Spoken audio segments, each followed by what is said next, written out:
Tony Greco and Phil Banks. Their status now goes from raided to raided and resigned. New York writer Andrew Rice has an article out this week highlighting the highs and lows of the administration over the past few weeks. He writes, Eric Adams had the talent to be a great mayor. He is as lively as his city.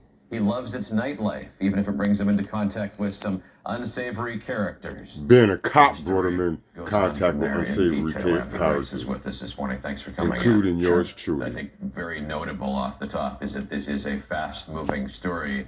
That's not the kind of story that you write for a cover story for a magazine. You had an accelerated deadline on this one. Well, I was joking that we should have distributed small stickers that said resigned or indicted on them so that readers could update the cover at home.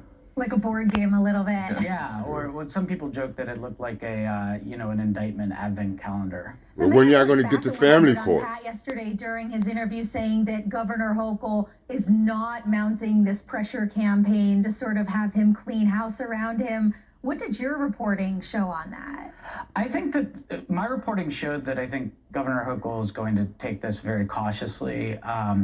She needs Democratic voters in New York when she runs for re-election, so she doesn't want to do anything to alienate any Democratic voters. And removing a mayor, even one that's under indictment, it would be an unprecedented step and one that might be politically dangerous. So I think she's going to wait to see what some of these prominent elected officials that we haven't really heard from or who haven't taken firm stands on the issue have to say. So there's the criminal side of the case, and we do expect to hear more from prosecutors. They've telegraphed that there will be a superseding indictment that may add some additional information, and we'll have to wait to see that. The political side of this for New Yorkers is more expedient. Like, who's running City Hall right now? If the mayor's distracted, if he's cleaned house, or if people have chosen to clean out of house themselves, you've got a number of people that are coming from within, stepping up from inside the civil service to maybe a higher job than they imagined they might have this year. Here's another a quote from your writing. You wrote, the technocratic part of government can run under its own power for a while, but it will eventually need executive leadership. And an emergency can happen at any time. You say, can the fire department handle a hurricane? Can the NYPD deal with widespread protests? No one will know how prepared the government is for the unforeseen until it happens. We don't know what's ahead, and we don't know how prepared these people who are newly filling in are going to be. Yeah. I mean, one thing that I did hear in the course of my reporting is that, there's a lot of respect both within the government and outside the government for many of the deputy mayors that Adams has appointed.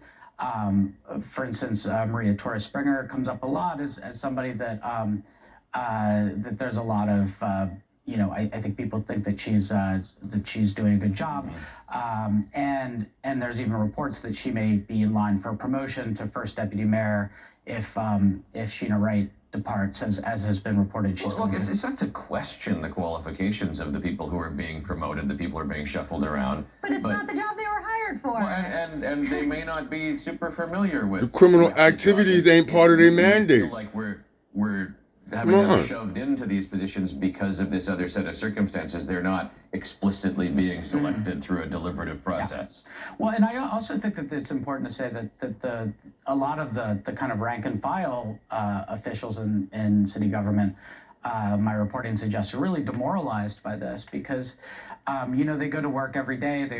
They labor under really strict ethics rules. Trust and me, they see them single mothers kind of obeying their own set of rules. And them social workers is definitely worried. Something that really bothers them. That is a hard way to work, right? You see the lower level people checking all their boxes, making sure that they're not accepting or spending any extra, and then their bosses are doing a whole other thing. Yeah, I mean, and I think that level of hypocrisy really burns a lot of people up. Damian Williams, in making his comments after the news first came out about the indictment of the mayor, made it clear that the investigation continues. I want to play that soundbite from a couple of weeks ago. This investigation continues. We continue to dig, and we will hold more people accountable. And I encourage anyone with information to come forward and to do so before it is too late. I'm trying to, Damon. Lawyers have complained that too much is leaking out of the prosecutors' offices and the grand jury process. Did you pick up anything in your reporting about where the investigation is focused now? Is it more on Turkey, or are there other elements? I mean, there are reports that there are other foreign governments that the relations between Adams and these foreign governments is something that the SDNY is looking into.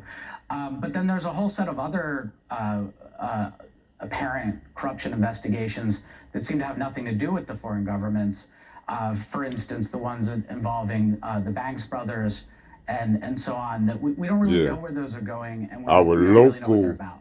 Looking forward practices, to the next story. local administrations. We'll see how we keep Can you track of this continue? one. Yes, good to have you in this morning, Andrew. Thank you. Again, that's the cover story in this week's New York Magazine. Up next, who's left?